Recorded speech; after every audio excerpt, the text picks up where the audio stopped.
What's going on, guys? This is Weizie over at Collector's Hideout. I'm currently hiding in the man cave. I just wanted to go over with you real quick what this collector profile episode is. Originally, it just kind of started out as a idea to sit down with a couple buddies of mine who were collectors and discuss their passion. Wasn't really sure if it would turn into anything or go further than that, but I've actually decided to make this a ongoing series when the time can align with other collectors. I want to make it that it's not the big, famous, popular people in the toy industry, toy reviewers, whatnot. I want it to be real guys, real collectors, real friends of mine, of yours, or whoever. I want to talk to the real people, get to know the mindset, kind of like an interview type, and see what makes them click so everybody can get to know people in the community better. So that's kind of what this is. This is just a first episode. It's a little rough, I think. I think it sounds good, actually, but I'd like to know what everybody else thinks. Some criticism is welcome. So please leave comments, let us know. And on that note, let me start it here and enjoy.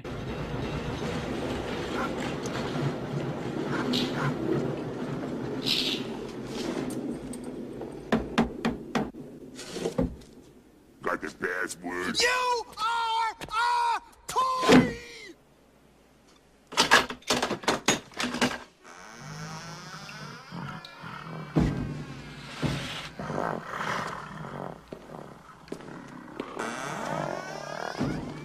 Nice monkey suit. Weizie.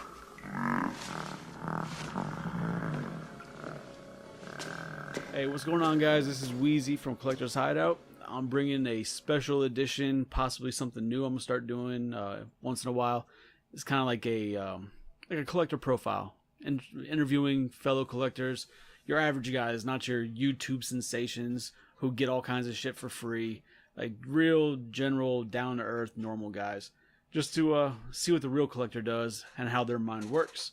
So this is going to be the first episode of, I guess I'm going to call it Collector Profile. Sounds like a good name. And today we have Ice Spark. He's a Transformer collector. I've known him for several years. So how you doing, Ice Spark? I'm doing fine, and yourself? I'm doing all right. It's a beautiful day outside. Really? We live in Florida. We do live in Florida. How can it possibly be a beautiful day outside? It wasn't raining. It looks like it's about to. But it wasn't. See? If you live in Florida long enough, you learn. Yeah, if you want to walk out there with that cloud over your head. It's nice. That's So, all right, Ice Spark, I'm going to start from the beginning, since you are essentially the guinea pig of this podcast. Voluntarily. And from our previous conversation leading up to this, you feel like this might go down in a burning blaze of horrible podcasting. But we'll see what happens. I think it'll be all right. So, tell the listeners about you. I mean, I know you do the Transformer thing. So tell them about it, like, age. Give them a little bio about yourself. Well, I live in Florida. I'm currently 27 years old. I collect Transformers, and I'm sure we'll get into the depth of that in a little bit. I pretty much make minimum wage working in a bookstore, and I afford my Transformers by basically buying nothing else whatsoever, aside from the office of bills and food. Bills, food, the necessities, and then Transformers. Yes. Now, I know that is not entirely true. I've been in your room, in your computer room where you have all your stuff. Yes. I know I've seen some, what are those things? Those, not Amiibos, Skylanders. You have quite the Skylander collection, at least for like the first 4 games. Yes. So it's not all Transformers. You also have a bunch of Japanese stuff. Anime. Yes, all of which were purchased years ago at this point. Well, yeah, I mean, your current purchasing is all Transformers. Yes. But you have more than, you have a little bit more than just Transformers. Yeah, I collected Final Fantasy for a short while as well until they priced me out of that game. Well, there you go. I'm going to assume that your collection is probably about 90% Transformers. Most likely. Probably closer to 95%. All right. Well, that's still not bad. So I guess we're going to go down the road of, getting to know you. This is all about you. I don't know if you like that pressure. I don't care if you like that pressure. This is all about you, Ice Spark. So, we got a little bio about you and age and where you're from and all that. So, why Transformers? Because me personally, as you know, I can't stand the damn things. Like, you're sitting here in my man cave, and you're giving me the whole, oh, I don't feel at home. There's no Transformers here. And the only Transformers I have are mud-flapping skids from the Human Alliance wave of the second movie. And I repeat, I see no Transformers here. Man, you hate so much on mud-flapping skids. They were amazing. They were the best part of that damn movie. So, but why? Why Transformers versus anything else? Why not GoBots? Well, it's actually a touch complicated. When I was very little, right, my family would always go up to Disney World because we live so close. It's only, 3 hours drive up north? And through my mother, she worked at American Express. Is your mother a speed demon? No, I wouldn't say so. She drives very careful. Or it's about 3.5 hours. She was trained by my grandparents, so... I mean, I get there in like 2.5 hours. I hit that pedal, I'm gone. Next time I go, then you're driving. No problem. We would go up to Disney all the time. And we would spend a lot of time in Epcot. As it was educational, my grandparents wanted me to have a good education. That makes sense. You could spend I can remember going to Epcot, and my parents always had well, not my mother, because my parents are divorced, but I always went there with my father and my stepmother. And they always said that you could learn more at Epcot than you could learn at any day in school. I would agree. I do agree, because I learned a lot in Epcot. Same here. Yeah, so you're on point with that. Definitely. I was very fortunate enough to go at the time right before they started ripping out all the classic stuff. So my family kind of knew that they were going to be yanking out a lot of the classic attractions. Okay. So they made sure to take me on the best of the best while it was still available. So we went on to Journey into Imagination, which is the original Figment ride. Right. Stuff like Horizons, which I don't know if you remember that one. Yeah. But that was the ocean one. No, that's the Living Seas. Horizons was the one where you could choose your own ending, whether you wanted to go to the desert or space or explore the oceans. And it was basically, that one was essentially a monument to what humans are capable of achieving if you really put work into it. The slogan of the ride being, if we can dream it, then we can do it. Gotcha. Between that... Captain Neo. From 20,000 Leagues Under the Sea. Yeah. Yes, the submarine ride. I love that one too, and they ripped out that. They ripped out a lot of things, including my cat while they were at it. That was a Magic Kingdom, though. Yes. All of that is now New Fantasyland, dedicated to mostly sops and princess meet and greets. And there's nothing wrong with a nice princess. So, that's a different podcast, though. So. But they took out rides, basically, to make room for nothing, essentially. Well, but, I know that one, yeah. But I know in California... it's still active. I think they turned it into it's now Finding Nemo. However, that one was never actually 20,000 Leagues themed. The submarine ride was built beforehand, before they even made that movie. Because I know the problem that they ran into with that one, that they can't remove it from there because of where the wall of it is, up against part of the mountain, I guess, that's right by there. Essentially, yes. That they're afraid that if they actually remove the pool, it could cause problems with that mountain that's been there. The water itself carries a weight naturally, and the displacement of the water, there's no longer that pressure there keeping the other wall up, and they're going to have then they have a problem with that mountain. So they're like, all right, we're going to keep this ride. Whereas in Florida, they're like, get rid of it. A lot of people have joked that Walt has tried to look out for his park even beyond the grave, like what happened with the new Tiki Room, when they changed it to under new management.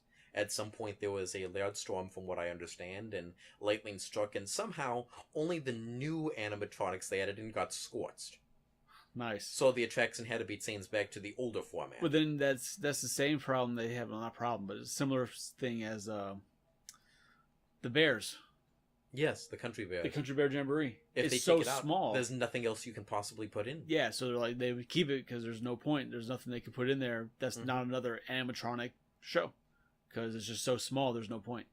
So no, I can see how Disney designed things specifically like that. I do believe he was a very clever individual. All right, so regardless, though, back to you. Got to spend a lot of time up in Epcot, and basically you're surrounded by achievement. Right. Everything there at Epcot was, look at what we can accomplish, look at what we can build. One of the programs in particular that I absolutely adored was the original ride where Test Track now used to be called World of Motion, and it was basically a ride that would take you through the history of transportation. I remember that.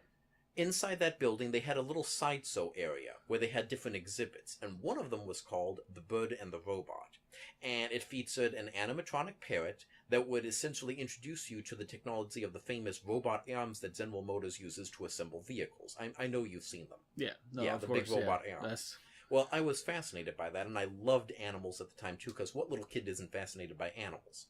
No, I agree. The one Animals that are fascinated me the most were parrots, because parrots can talk. Parrots. Imagine that, a parrot, They're so weak. an animal It's that like- can talk back to you. It's like of all the animals in the world, parrot, like not the great white shark, a beast, not a wolf, a parrot. Yes, a parrot. That doesn't surprise me with you. That does not surprise me. Oh, look See, at that. one of your figures just leapt off the sofa and same. I told you every time I have a recording going, a figure likes It to take a agrees with me. dive. Obviously, whoever that is a fan of parrots, too.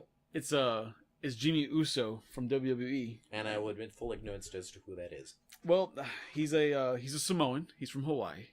No wonder he likes parrots. It's completely obvious now. Yeah, there you go. He might not be from Hawaii. Actually, I think he's from up in northern Florida, but he is Samoan, and he's actually relatives of Dwayne the Rock Johnson. I know you know who that is. Yes, I do. Yeah, that's one of his cousins. He played Cliff Jumper for one episode and never came back. Oh, I can't. All right, let's continue with your parents. Well, basically, I loved animals and I loved robots, mostly from all of that. And if you remember Universe of Energy, yeah, that was the ride where you could go see the dinosaurs. I was love that willing ride. to suffer. And then for Ellen took all over. And now it's gonna be absolutely Guardians. destroyed it. I'm actually fine with them removing it. I'd rather have something completely different than a mocking knockoff of what used to be. Then there was the body ride.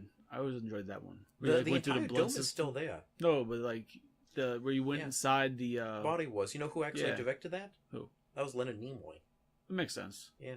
I can see that. Mm-hmm. Huh. I think honestly, this is completely off topic, but I think my favorite ride at Epcot was always the Spaceship Earth. We go through just the history of man.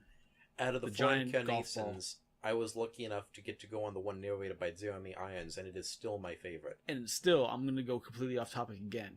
Mm-hmm. Wouldn't it be awesome if they took Epcot once in a while, if they want to do it for Halloween, they redo the Haunted Mansion, right? Mm-hmm. They do it with Nightmare Before Christmas theme. Yeah. I don't think they've done it down here, but they've done it in California. No, they've done it down here. Okay.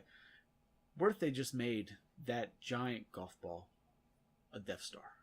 They've already done that. They've made it a Death Star? Yes, they have. They haven't done an inlay, but the outside, yes, for the Star Wars celebrations. You can I look did up not know photos. that. It's pretty awesome. They done could do that. Epcot could be a whole Star Wars world at one point, just to have the giant Death Star right there in the middle of everything. Mm-hmm. It'd be awesome. All right, so back to Transformers. Sorry. Well, anyway, as I was saying, I loved Universe of Energy with the dinosaurs and such, and sometime after going on that multiple times, we had gone to the store, and my mother told me I could pick out a single toy, and I came across Beast Wars Transformers, and I still own it. This is the first one I ever got. It was Beast Wars Pterosaur, who is a pterodactyl, and he transforms from a dinosaur to a robot. I would hope it was a robot. And for a little kid me, that was the greatest thing ever. It was like all the stuff I loved wrapped up into one individual item. Which then snowballed. It went from snowball to pure-blown avalanche. And later on, I was playing with a few of the ones that I had, and my grandfather was flipping through the TV. At that point, I remember specifically I had Pterosaur and I had Waspinator. And he was flipping through the TV, and he'd changed channel, and there was Waspinator on the TV getting blown away by an incoming bullet storm. And he got a weird look, and he looked at the toy I'm holding. He looked back at the screen, and I'm doing the same thing. I'm like, that's this. We had no idea at the time that there was a cartoon for it, and that's how I discovered there was a cartoon. Oh, wow. Okay. Yeah, see, I never watched them. Mm-hmm. The cartoons, any of them. Because what happens, I figure I'm 33. So I'm old. Figure I was watching Turtles, Real Ghostbusters. Mm-hmm. Not really G.I. Joe. I missed the G.I. Joe phase. And same thing, Masters of the Universe. I was never got into that. Transformers, as a kid, I did not like them. Because it was late 80s. Mm-hmm. And I wasn't a fan. But yeah, I just never got into the cartoons. I saw them. I couldn't do it. Couldn't get myself to do it. Well, for me, at the same time as going to the parks, the cartoons that I got to grow up with were all the ones that you've named, mostly thanks to the magic of reruns. Yeah. And I also got all the stuff from the early 90s that were coming out, things like Spider-Man and X-Men, the animated series, stuff like that. And then I also got to grow up watching all of the old Looney Tunes. Those are good cartoons. So Bugs Bunny, Roadrunner, and Coyote, and all of that kind of stuff. Sadly, those old Looney Tune cartoons, they don't play anymore that I'm aware of. I don't know where they are, if they are. Maybe on Hulu or Netflix or something. But at they this don't point, put them on unless you own the syndication DVDs, anymore. you got to go digging online, and it's not easy. Because, I mean, in all reality, with how the world is right now, those cartoons are very politically incorrect. Yeah, those would not survive right now. But great cartoons. I love them. I miss them. Me too. And, of course, the classic Disney animation stuff as well. I got to watch all of that because, again, we always went up to Disney. Right. They'd always be playing stuff up there. So, for me, all of that kind of mixed together, and Beast Wars was the ultimate cartoon. It had everything. It had the slapstick of Looney Tunes, the emotional drama and weight of stuff that Disney could crank out, and, of course, Cutting Edge CGI being essentially the world's second all-CGI cartoon. What was the first? Reboot. I hated that cartoon. Same company that made Beast Wars made that one. I hated that cartoon. It was a prototype, essentially, and if you love computers like I do, it's quite a bit of fun, too, as it essentially takes place in a computer, and it's all computer jokes. All the names of the characters are computer jokes. Alright, so started with Beast Wars, all because of Disney. Essentially, yes. It's a weird trajectory, I'll admit, but... Yeah, no, because, I mean, it's not like you just went into, like, oh, I love Beast Wars. Because then it's like, oh, look, now Transformers. And very little of Transformers is animal related at all. Because mostly I just stuck to one thing. After Beast Wars ended, King Beast Machines, which I didn't like whatsoever. I hated the way they treated the characters. The animation's gorgeous, don't get me wrong, but the writing just was not the same. And I much later found out the real life reasons behind the in-story changes. But after that came Robots in Disguise, which was a breath of fresh air, and they brought back a ton of Beast Wars repaints and remolds of the toys just for convenience and them being purely lazy, essentially. Right.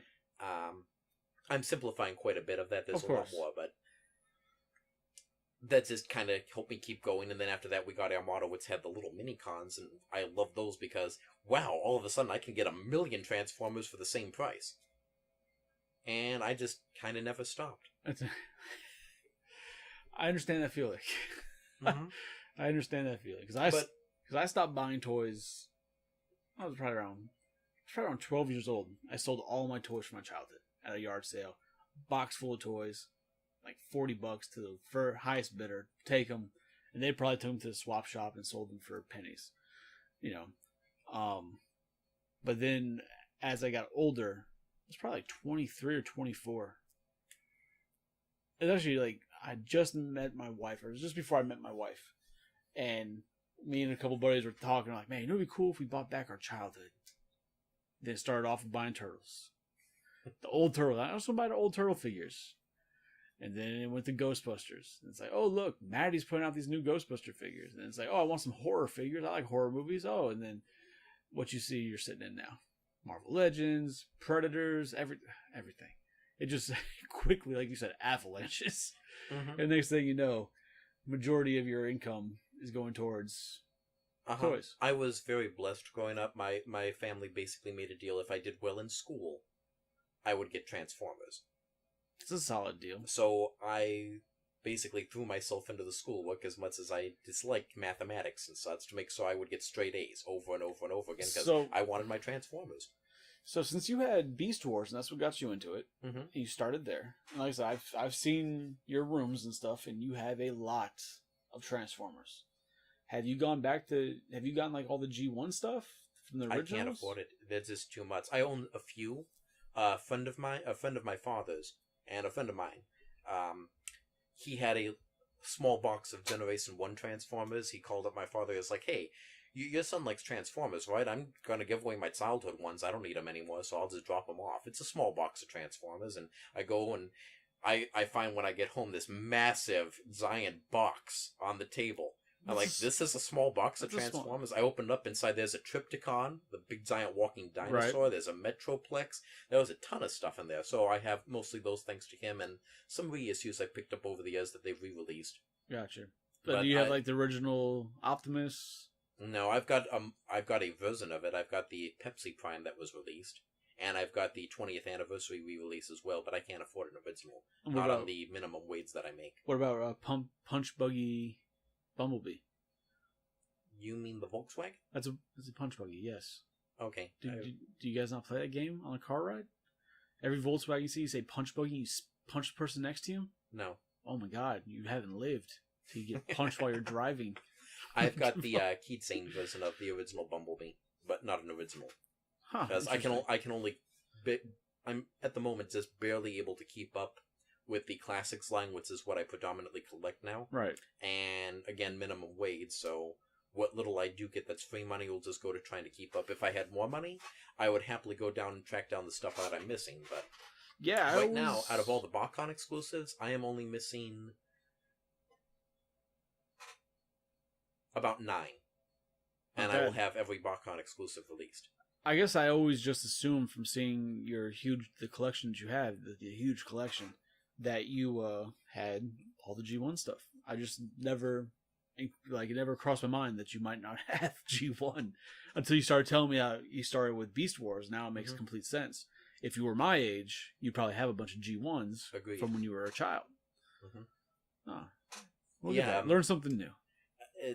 There's people out there with fair bigger Transformer collections than me, and there's some people, I know a few that have pretty much 2 of everything ever made. Yeah, I've told you before, I have a buddy, Lewis. I met him at Toys R Us. That's how I met a lot of collectors, when my days working at Toys R Us. Rest in peace, damn giraffe. Don't feel too bad, they did it to themselves. Kinda, yeah, you're right, but still. He has a huge, massive collection. And I know at one point, he actually had it at a museum where they had it on display. Like a kid's, I really don't even know what it's called, but it's like just a children's art museum. But he had his whole collection there of Transformer stuff. It was there. And I never had a chance to go by and check it out. I'll have to get in contact with him to see if he's going to be doing that again. Because I imagine he's got more stuff since then. But yeah, he's got crazy amount of stuff. I can't imagine having just that much stuff. Even like all my stuff put together isn't going to amount to what he has. I just can't imagine having that much stuff. But storage space is definitely a real concern. I know that I'm very cramped at the moment, and I don't have much more room to expand. Not that it's going to stop me. Right, no, yeah, definitely not. I mean, figure I went out because I was running out of storage problems or had storage space issues, and I took a bunch of my stuff out to Tate's Comics and did that yard sale thing they did in the parking lot. And I sold a bunch of my stuff, but I still have a crap load of stuff. I still don't have any room. I try not to sell anything if I can help it. I've had to a few times, but it's not fun for me. If all the stuff I sold wasn't just sitting in storage for the past 10 years, to the point where I didn't even remember what I had. So I look at this. If it's in the man cave, I obviously really like it. That's why it's here. Mm-hmm. If it's in storage, it's either something that's really big and I have no place for it, or stuff that's just not that important to me that I can get rid of. The only thing that's in there now is going to be a lot of my Alien Predator stuff, and it's going to be like the old Kenner toys, and it's like I just don't have a place to put them out. But what I'm planning on doing, because I'd love to be able to put them alongside the NECA versions they did of the Kenner toys that they paid homage to, put them all together so you can see the different growth of the Kenner version and the NECA version. Mm-hmm. So I left all that stuff there, but I had like a bunch of statues and stuff of Alien Predator. Like I had to get rid of all that. I had a lot of random stuff, and then I went through the stuff in the man cave, and I'm like, oh, look at these Marvel Legends. I don't need 2 Drax. I don't need 2 versions of Star-Lord because I have the new version of Star-Lord. I don't need the old version of Star-Lord. So I just got rid of all of them. Everything that I had extra of that I just didn't need because I got the newer version that came out now. Got rid of them all. Just sold them all. For me, I try and not buy anything that I don't really, truly feel like I need to have as part of the collection. Well, because of the restrictive amount of budget that I have. Right, no, I try agree. To be very careful and selective with what stuff I pick up. I agree wholeheartedly. But the one thing that you don't have to deal with being a Transformers collector with Marvel Legends is that if you want that damn Build-A-Figure, yeah, true. you have to buy the damn figures, and now you're getting how many? honestly, how many versions of Iron Man do we need? I only need one. I had 7 at one point because I needed the damn Build-A-Figure parts. So, like, I sold all the Wireman. Like, get out of here. Don't need you. I've been very fortunate. Transformers has only done Build-A-Figure once. And they failed at it, didn't they? Well, it came out, but they basically... It was the Beast Wars reissue line. It died rather horribly as they essentially re-released stuff that truly wasn't all that old at the time. And it didn't help that the stuff they re-released, for the most part, kind of looked worse than the stuff that originally came out. So it wasn't like it was, it looks better, so we're going to re-release. We have new technology to make it look better. Like, it's just, we're going to re-release it, and we're going to cheap out on it. And pretty much, yeah. That's and then they funny. charge more per unit than originally used as well, because, now these molds are older, so naturally we can charge more. That's what they think. Mm-hmm. But no, it doesn't work like that, guys. Well, some of the markups are pretty extreme. I remember I got Cybertron Primus when he first came out, and his price tag that I recall was $60. And as of last year, for the last movie, Toys R Us got him as an exclusive, and he was re-released, and his price tag was magically $150. And they're closed. So, there you go. That's But we'll get on Toys R Us on another podcast. Because you and I both working there at one point. Yeah. For a long time. I was there 6 years. Yeah, I was there 5. Yeah. Crazy. That's besides the point. All right, so the collection. Do you ever see an end? Only if they get so far from what I like about Transformers to one extreme or another. If they wind up just going completely movie stuff, I'm not overly fond of the movies. Right. There are a lot of designs from the movie series that I can appreciate that I do like. But a lot of the movie toy line at this point just consists of take another Bumblebee, repaint it into a slightly different shade of yellow, and put it out again. Which, the irony of that, because recently... It comes down to your Iron Man analogy, essentially. Right, no.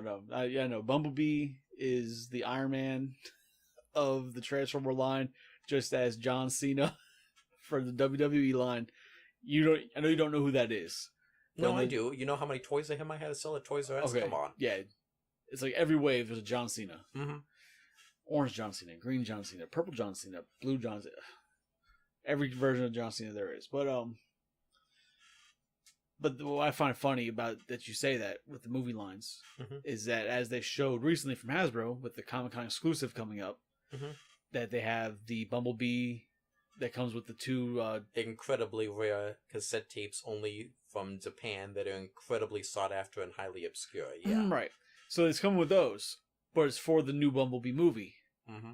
And in the new Bumblebee movie, it takes place in the As past. a prequel in the 80s, yes. And he is a Volkswagen in the movie. Mm-hmm. But the toy that they're releasing for this Comic-Con exclusive is a Camaro. Since we last spoke about that, I've now since learned that apparently right before Toys R Us closed, there was a listing in there for something labeled Rebecca's Garage TF set, or something to that extent. And apparently this set at one point may have been meant to be a Toys R Us exclusive, and is now being redone into a Comic-Con exclusive so it doesn't go to waste or something like that. We're probably not going to ever really know the full truth like a lot of stuff in the toy world, but... Especially Transformers, you guys have a lot of secrets. Yeah. You guys have a lot of secrets. I know for a fact, and I don't know if you'll ever listen, but I know that there is some jerk out there who owns the Transformers Transtech prototype of Optimus Prime, and has never allowed photos of it to be shown. Oh yeah, so. He listens to my podcast every week. He's an avid listener. But all right, so essentially, as long as they keep producing stuff that you like about Transformers, there's no end for you. To most point, unless funds disappear. Exactly. There's no end. Okay. And I try and be financially responsible. Money always goes to the bills and necessities first. So. I know you are, because I found stuff for you, and I'm like, you need this, and you're like, I can't afford it right now. It's like, you need it? Nope. I can't afford it. It is what it is. You are actually very financially responsible. Where I'm just like, just throw on a credit card, you'll be all right. That's my biggest problem. So, looking at your collection, Mm-hmm. What do you feel is your most prized possession from the collection? Not the rarest, not the just your favorite. Probably for me, the BotCon 2006 set as a whole. What That was was that? the first year I ever got to go to the convention. It Okay. was Beast Wars themed, so it couldn't have been a better year for me. They had a large amount of the Beast Wars cast there at the convention, so I got to meet the voices of all my heroes. Nice. And that trip was an absolutely perfect vacation the year that we went. It was everything that could go right went correct to an unbelievable degree. Well, that's always good. We got to the hotel, and we're walking in and we're looking around, and fella comes up to us, introduces himself. He says, "You seem like you're all new here. You haven't done this before, have you?" And we're like, "No." He's like, "Oh, want to come up and meet Simon Furman?" Like, wait, Simon Furman's here? Yeah, you want to meet him? I was blown away. He writes most of the original comics. And I was just say I had no idea who I know. that I is. saw the look on your face. So, but for me, it was Lost me. unbelievable. And they're, oh yeah, by the way, Don Figueroa is here. You can go meet him too. And before you know it, they were all so welcoming and friendly. They made sure that my family got to meet all the guests. We got to meet Scott McNeil. My grandmother went along with us for the trip, and McNeil took out of his time 2 hours to entertain her, doing grandmother? doing different voices and all of telling her stories, all that kind of stuff. Oh wow. And like I said, everybody was just so wonderful and welcoming and friendly, and it was a perfect vacation. And I got to bring home special toys of my favorite characters, and it was just fantastic. And out of everything I own, that's my favorite. Between the memories attached to it, the wonderful time we had. Okay. Makes sense. Mm-hmm. Okay. I'm gonna say for my collection, Mhm. my favorite Transformer. It's probably Skids. I'll say this. The at least tomorrow he's might be lime green. Mudflap though. It might be Mudflap tomorrow. So, all right. So that's your most prized possession, and it makes sense because, like you said, the emotional attachment, the whole thing, the whole story behind it. It's beautiful. It is. I really- They've appreciated in value as well, which is quite nice. But you're never gonna sell it, so that doesn't No. matter. Essentially. Okay. So then, what do you have that you feel is actually most valuable then? From that same set we were discussing, Darkseid Megatron, I'm proud to say I've got 2 of him. Okay. And he came in a 2-pack with Waspinator, and they're worth quite a lot at this point. A couple of thousand. I've got a BotCon Generation 2 Breakdown, who was the first BotCon exclusive ever released. Right. And I'm very happy that I own him. He was, at this point, pretty much a gift from a friend almost. He decided to sell his collection. He was like, hey, you get first pick of anything you want. And he gave that one to me essentially for a steal of a price. I can't complain in the slightest as to how much it cost. I have also got a BotCon Night Racer. How much? 300. That's what you paid? Yes. And okay. Mm-hmm. Man. Yeah. I paid $300 for a figure. I was never going to get another opportunity to buy destroy one, me. so Okay. I couldn't pass it up. I got a couple of from him, and I also have a BotCon Night Racer Employee Edition. For one of the BotCons, they made a new character named Night Racer, and he turns into a tiny little automobile. The toy's probably about this big. It's only a couple inches tall. And there's 2 versions of it. There's the one that was released at the convention, and a small portion of them, a very small portion, were held back and sold at the employee store in Hasbro itself, and those did not have paint. And I've got one of those.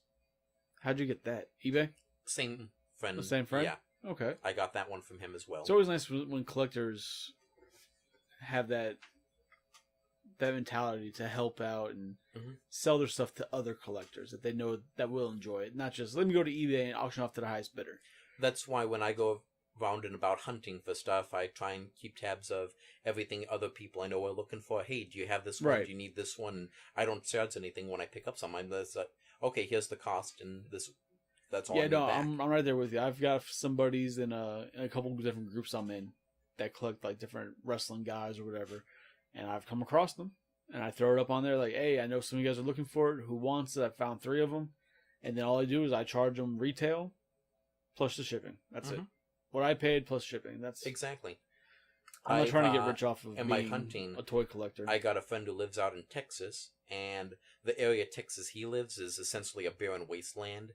Okay. There's not even Walmarts and such nearby him. He's Yeah. got nothing. So I've picked up stuff for him and mailed it off, and I don't know, distribution is so bad, I feel like collectors ought to help each other. Yeah, no, they should.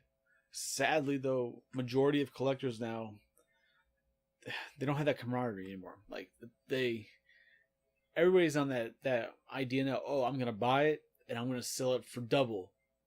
I'm going to buy two of them, sell one for double so I can pay for mine. It's like, okay, why don't you help your friends out?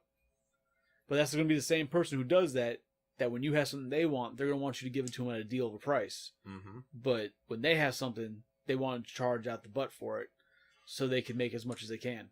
It's like to help each other out. It's a community. That mentality, I feel, has come about because the way the media goes on and on about how valuable this is or how valuable that is.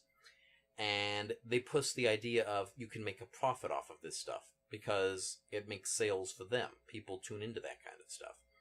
So that in turn feeds scalper mentality, which in turn makes everything worse. Yeah, for the most part, because that's what happened with that damn cat that I need for my Ninja Scroll collection, Scratch. It was, it always sat around the $100 mark loose. Mm-hmm. But then there was that TV show, which I enjoyed the TV show. It was, I couldn't tell you the name of it, but it was about a guy who went around hunting for toys. Mm-hmm. And he also took commissions from people who were looking for specific things. He'd go around, find it, and sell it to them, like a middleman type of thing. And at one episode, he came across the old Turtles, and there was Scratch, sealed. And he raved about how expensive it is and how rare it is and all this. After that, eBay prices skyrocketed. Mm-hmm. I mean, loose, you're looking at sometimes between $400 and $600 for a loose figure. Sealed, you're looking at over $1,000. And it was all because of that damn show. And it frustrates me because in all reality, if you're a Turtle fan, you know that the figure Scratch isn't as rare as people think it is. But it has the price of rarity because of that. And there's other figures in the line that are rarer than Scratch, but they're not as expensive as Scratch. It's all because of that damn TV show. It just went insane. It was so frustrating. I'll never have one. It's pissing me off because of my collection for Turtles. I try to get one of every figure loose, not variants, just one of each character loose. And him, and I think the giraffe I'm missing. And the giraffe only because I just haven't looked for it. He's not that hard to find. But then it's that damn Scratch. And I kind of wish I could still make enough to afford two of everything. I used to love being able to buy one to keep mint in the box and one to keep open. Just because I found out a long time ago, it's a whole lot cheaper to buy a spare one as insurance now than it is to buy a replacement later. Well, especially with Transformers. I've discovered the painful way with a few Masterpiece toys. Transformers, because they have a tendency to break when you're transforming them and stuff. Exactly. Yeah, that makes sense. Some of them can be very fragile. Me personally, I don't buy two of anything unless it's the Comic-Con exclusives from NECA, like for Alien Predators. I'll usually buy two of those. One to keep in package with the Comic-Con sticker, one to open up to put on display with the rest of the figures. Mm-hmm. But besides that, I don't normally buy two of each. What started doing that for me for the short time I did do it was learning about gold plastic syndrome and basically having a few figures sadder as I was holding them. Oh yeah, no, I understand because I don't think he's here, but I have some Alien figures that came from years ago. They're from McFarlane Toys when they had the license, and you think that their crotch blew up. Like you just grab their leg and it just falls off. Like it's just the plastic is so brittle and it falls apart. Yeah, for a little while that was when I first experienced it. I didn't understand what gold plastic syndrome was. I didn't know that it was a widespread thing or that it only targeted gold plastic. I didn't have enough figures that broke in that way to understand there was a correlation. Gotcha. So for a little while I was like, oh man, I better get a spare on everything now because I already understood that prices start going up higher and higher. Yeah, I can't afford that anymore. Yeah, no. I don't blame you. That can get expensive real quick. It takes a lot more space, do too. it, like the new Masterpiece Dinobot coming out. I do have two of him on pre-order because of his sheer expense. It took forever to pay him off. It really did. But if anything happens, I've got one spare one. I won't have to pay the even crazier prices later on. And then buying two, you run into a space issue. Mm-hmm. If I remember correctly, you open up figures and you display them, but Yes. you don't throw away boxes. For the most part, I collapse them down and I store them in big plastic tubs. What about the plastic that's inside of them? No, that I've got to get rid of. There's no room or way to keep it. Yeah, I've run into that too. Yeah, you talk about the plastic slide-out trays. Yeah, the trays that they sit in. The only time I'll keep that kind of stuff is if it's a box that can be reused. Like a lot of Japanese toys have wonderfully made packaging that you can reuse it. The figure can go right back in the box. It's unfortunately the American stuff that tends to be, well, this is junk now. Gotcha. I try and keep the external packaging with the artwork and character bios, stuff like that. Yeah, no. I did the same thing. Like I have all the card backs for all the Predator figures from NECA. I've kept all the card backs just because they're cool looking. Mm-hmm. Got rid of the bubble and all the other stuff inside, Exactly. but kept the card backs. That's also old habit from years ago with the Turtles. The card backs had barcodes and pizza points and all this. When I first went to BotCon, the packaging was like the most amazing thing ever. It was premium packaging for a toy, and that blew my mind away when I first saw it.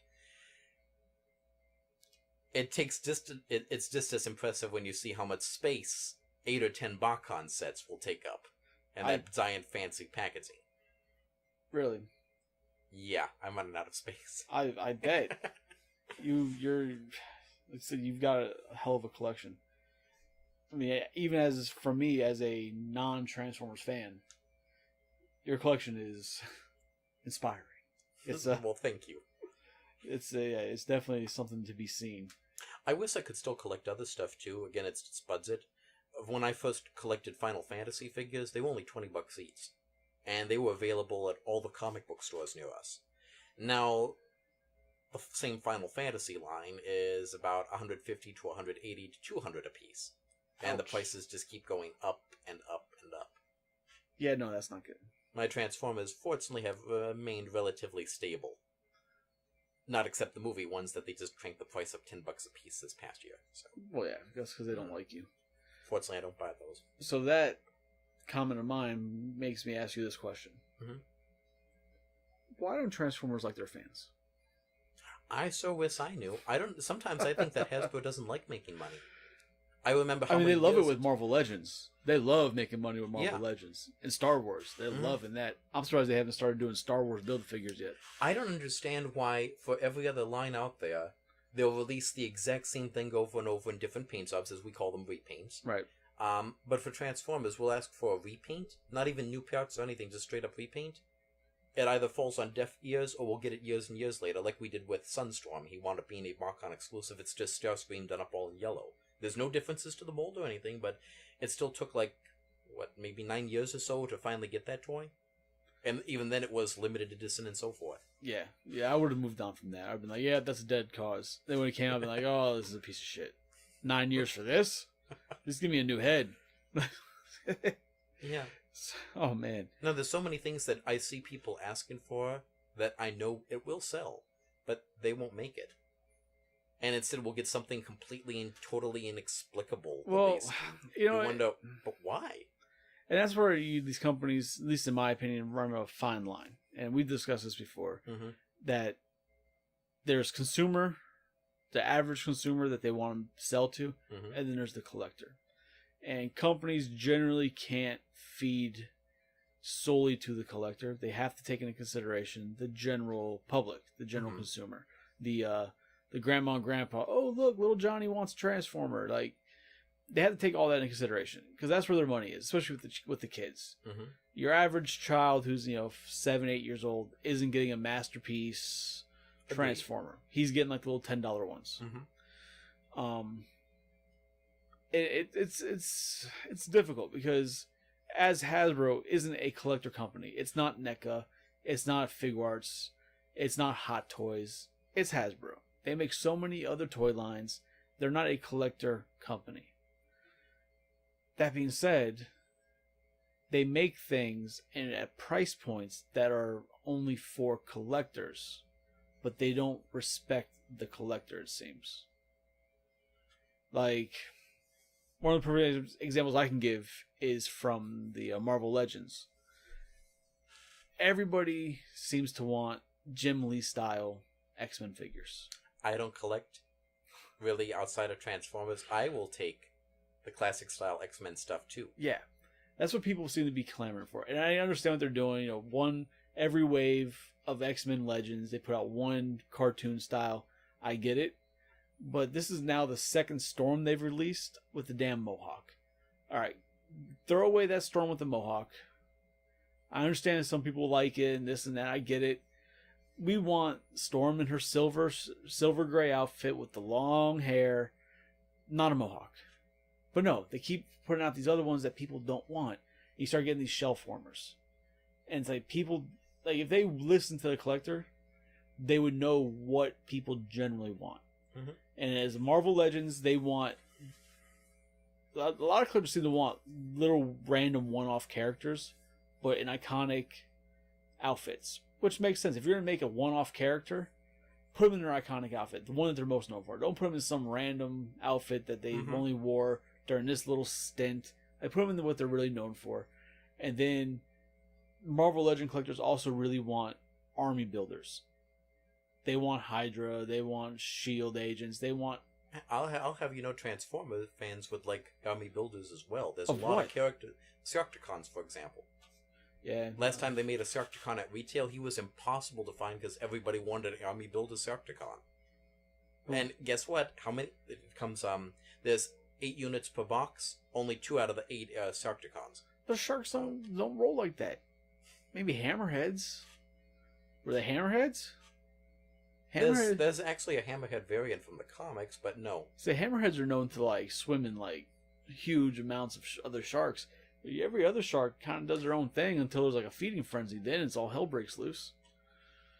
So why aren't we building something that's not real? Okay, how about the sweeps then? They're essentially the stormtroopers of the Generation 1 cartoon. There you go.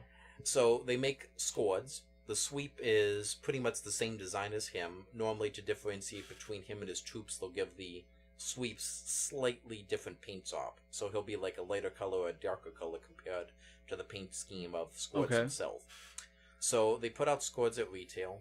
Then they'll do something like, okay, so here's one that's officially designated as a sweep. It's only available in a Platinum Edition box set for $80. See, now... And it comes with one sweep, not multiple. It's going to be 3 characters and only one's a sweep. So let's see you guys go army build that. Here's what NECA did. This guy right here. This is he's a commando or something. I don't remember what the hell his name is, but it's from the 3rd Alien movie. Mm-hmm. And it's a Wayland soldier, commando or something. That's one of those figures that, like, for country NECA... singer? Sure. He's a country singer. Yeah, why not?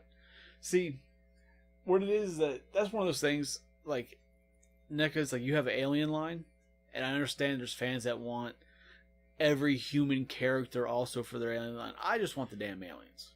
But... the completist in me has to buy everything. So I have all the damn humans too. So you have this guy. Now, in the movie, there's a few of them, and people are army building this thing. But NECA knew that they were going to army build.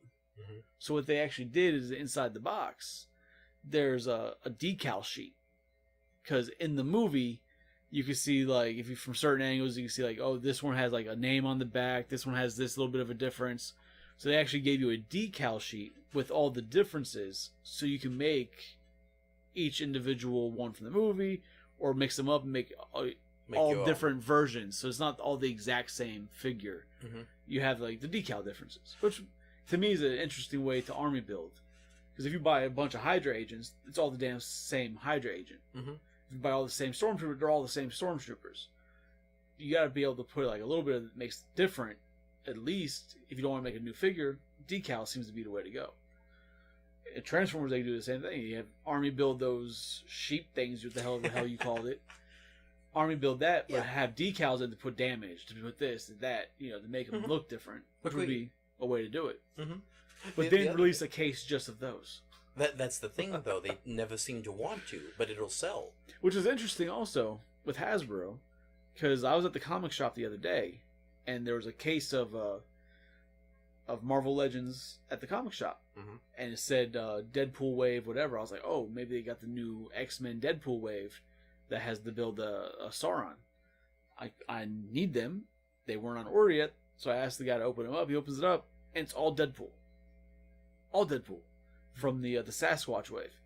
So Hasbro lets people with Marvel Legends order full cases of one figure. Mhm. So why can't they do the same thing with the Transformers? Why won't they give shops an option to order just that one figure? And that falls into the same problem that we both saw ourselves on the shelves at Toys R Us. Namely, one figure will start to self-form. You suddenly have 12 of this one, and the computer's like, no, you don't need to order more. You've got 12. Right. Yeah. And that's horrible, especially for people who are for Build-A-Figure people. Mm-hmm. Because you come in, that one that has the torso, it's gone, but nobody wants the rest of it. Now you have to wait, go find it somewhere else. Like, it's crazy. Now, over in Japan, the way I understand it is over there, everything has its own unique barcode, much like over here, but they send out only solid cases of the same figure. So they'll release a ton of stuff at once. So if it's a 6-figure wave, they get 6 cases. Each with One just that case one of each figure. figure. This way, the companies can monitor directly what is selling and what isn't. Well, and then that will determine, or I should say help determine, what they're going to make come the future. well, not irony behind it, but the thing is that here we all have individual barcodes. Here in the U.S. too. Mm-hmm. And even though, like, when you go to Toys R Us system or a Target system or even Walmart, you can look up a barcode, it brings up the whole entire wave. Mm-hmm.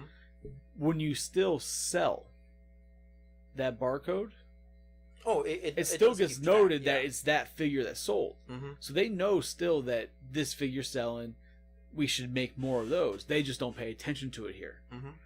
Because even when we did inventory at Toys R Us, unlike... My point being, though, that over here, when you want more, you've got to order a whole case with all the characters, including the ones that aren't selling. Over there, they can just, we're really low on this guy, we've got none left, let's order more of this. But I'm saying, but there's no reason why we can't do that here. Precisely. There's no reason why, but they don't. Because even then, if you know that Deadpool's selling, then start sending out waves with just Deadpool, because you know he's selling. Mm-hmm. Cases of just that, because that's the big seller. If you know you're putting him 2 to a box, everybody else is 1 to a box, and he sells out first, you put more of those out. It just makes sense. Because they can track those numbers, they do. But they don't use those numbers logically. Because the Transformers, it's like, okay, we have 6 versions of Bumblebee on this shelf right now. Mm-hmm. Now, in this case assortment, there comes this one Transformer that's never been released, that's new, that everybody wants.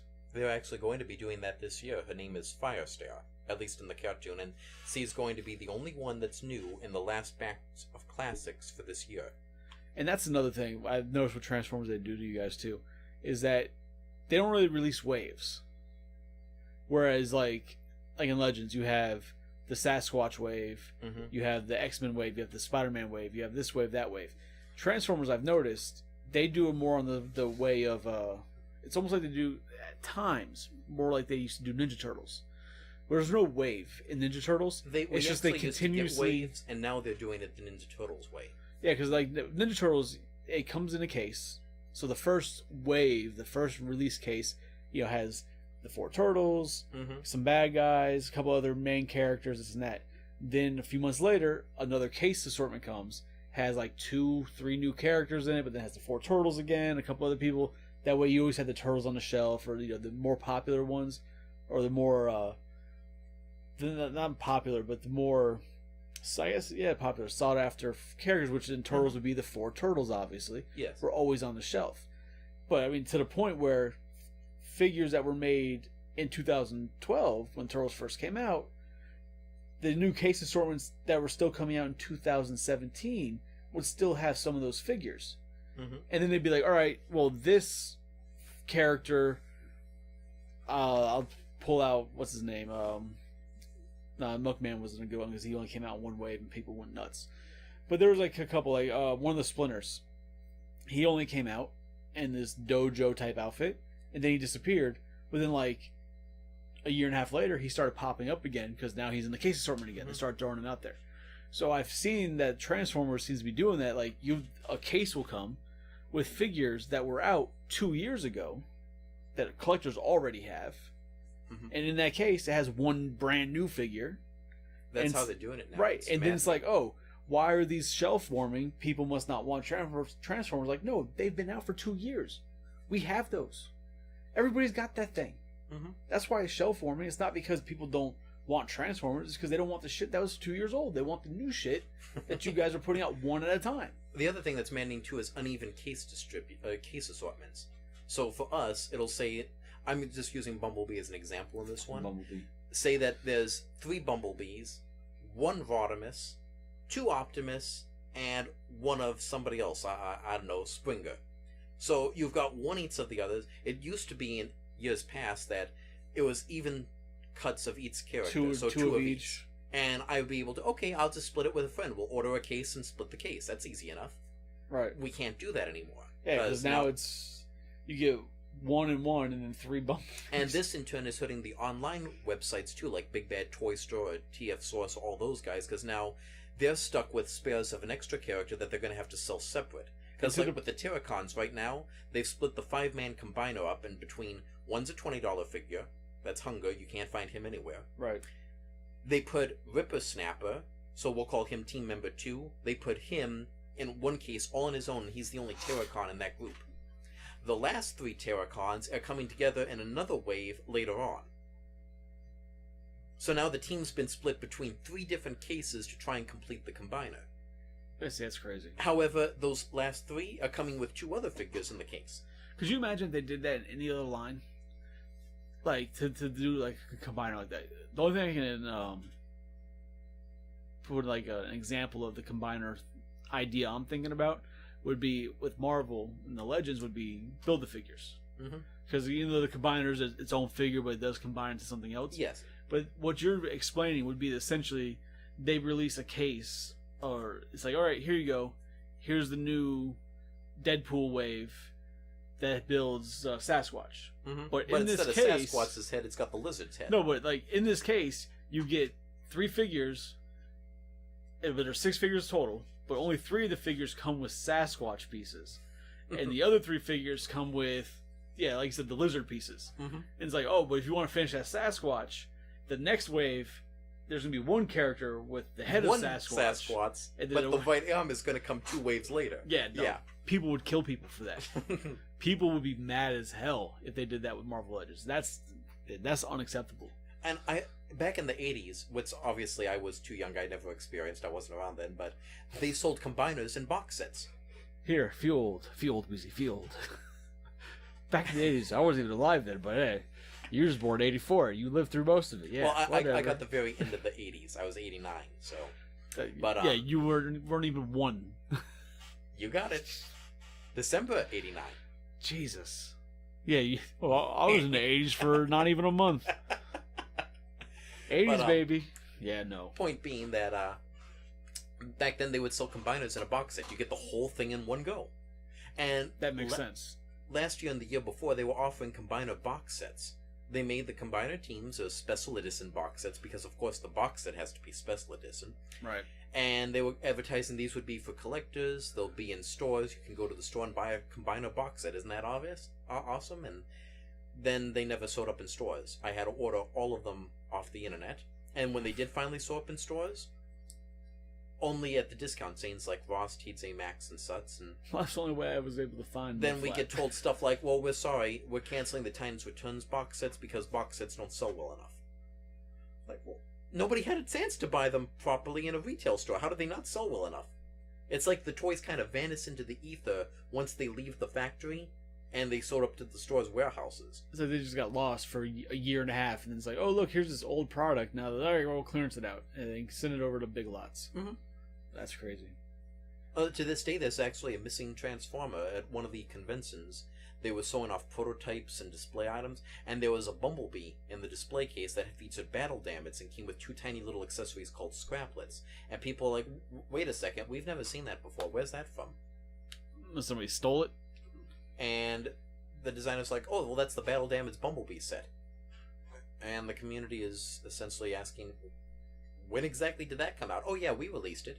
So apparently they produced a whole batch of these things, sent them off to be, from what I think I read, was a Walmart exclusive, and Walmart's never put them out for sale. Somewhere, someplace in the world, there's a warehouse full of unreleased Bumblebees. Well, it's Bumblebee, so it'll be alright. And no big loss, but nobody wants it anyways. It kind of makes you wonder what else was produced and made and never saw the light of day. There's going to be like an Indiana Jones style warehouse someplace just filled with toys. One day, maybe they'll have my scratches too. Maybe they'll be sitting there. So, all right. Now, would you do it all over again? Am I collecting? Yeah, knowing everything, would you go this deep into it, do it all over again, or would you refine it if you had a second chance to go around? Looking back, there's definitely a few places where I know I made financial mistakes, like some of the times I've sold stuff. I would do some things differently, but I'm pretty happy with Transformers as a whole, mostly thanks to Beast Wars. And I'm still collecting the new classic stuff that comes out. Thanks to Beast Wars introducing Generation 1 as like legendary characters and such, I fell in love with those as well. Okay. I think that looking back on my choice of careers, though it was my only option at the time, I would probably try and get something that paid better than Toys R Us. Yeah. Yeah, no, I don't blame you. I see all the other awesome stuff that comes out and be like, wow, I wish I could afford that too. You know, if they at least paid us in toys.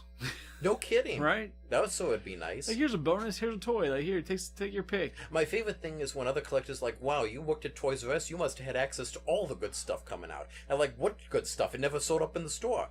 Yeah, we'll discuss that in our next podcast. We'll go, oh man, I got stories with collectors. Piss me off. So, all right. So we've dove a lot into you and your collection, your mind, and you know what really drives the passion of it. Out of curiosity, you probably have no idea because I have no idea about mine. If you had to put a dollar amount on your collection, what you have, could you actually put a dollar amount on that?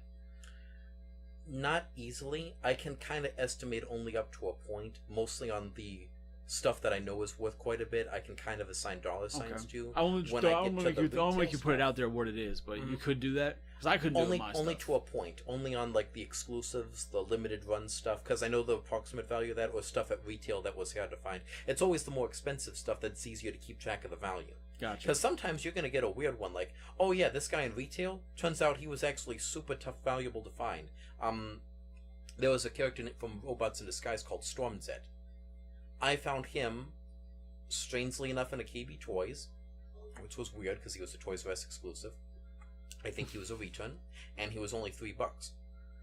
Well, hopefully they'll come back. And I bought that, and I told a few other friends about it, and they were like, wow, you know how much that thing's going for on the aftermarket right now? And at the time, apparently, he was very expensive. Now, not so much. Right. But prices can fluctuate quite a bit, too. Yeah. So, now, here's the big question. Mm-hmm. If somebody walked up into your house right now, and they offered to buy everything, your entire collection, what would that number have to be? High enough to where I could just go back and rebuy everything from him. So like, there'd be a lot of stuff I wouldn't be willing to give up. Give me $1 million. Give me $1 million, and then go around and buy it right back. Mm-hmm. I don't think he'd sell to you for less than $1 million, though. I don't think it'd be easy to pry it out of my hands, but I mean, because I had this conversation with Mr. Psycho one day, and I was like, man, if somebody walked into my house and was like, hey, I'll give you $100,000 for everything, take it all, take my whole collection, 100 G's, no problem, because I could buy everything back for well below 100 G's. So if you're gonna offer me 100,000, take it all. I'll miss the stuff, and there's gonna be stuff that'll be hard to find again, this and that. Yeah, but 100 G's. Well, for me, there's too much attached to it. Simply because, if you recall, I was crippled for a very long time. You were. I didn't have that many friends, and you'd be surprised how many people don't want to know or talk to a cripple. So there wasn't much for me to focus on outside of Transformers. Obviously, education and such, but educate. Who needs that? You work at Toys R Us. And yet I can still quote Sir Walter Scott. We got this. That's it. Well, it's when you're smarter than your management, that's a different problem. Ugh, and it continues even until this day. Yeah. All right. Where do they find these people? I think there's like a factory that just cranks them out. That's a whole different discussion. No but you're right. Something like that, yeah. But all in all, for me, Transformers, it's like It's the epitome of what humans can conceive. You've got something that can become something else. It's all condensed down into a puzzle box form, but yet there's an elegance and a simplicity to it that both attracts and compels. I mean, you just use like the Hellraiser puzzle box. Not so what that is, but something I that know. sounds very unpleasant. I knew saying it that you would have no idea what I was talking about. In the movie Hellraiser, it's a puzzle box, and when you mess with it, it opens up a gateway to hell. And then Hellraiser comes out, and they torture you. What's the difference between that and working in retail? Well, obviously retail's worse. Yeah, probably. Obviously, that's. Well, all right. Well, oh, look at that! We went through this whole podcast, and I'm like, all right, the dog hasn't made a sound. I didn't even get to make my grand speech about how Transformers is basically Epcot, combining art, literature, storytelling, engineering, technology, all into one beautifully constructed package. You just made your speech. You feel better? Well, I had to try and squeeze it in there somehow. I mean, we had a whole part about Disney and Epcot. You could have said it all then. Well, yeah, but we started talking about rides and attractions and all of that kind of stuff, and the things they ripped out mercilessly. All right, yeah, and you guys are hearing a dog. Apparently, my dog Nala is deciding to be a protector of the house. I didn't hear anybody knock on the door, so it means somebody must have just looked at the house. Shut up.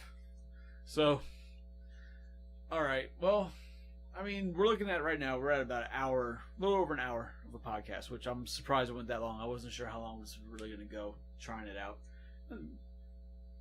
went longer than I thought. So that's good.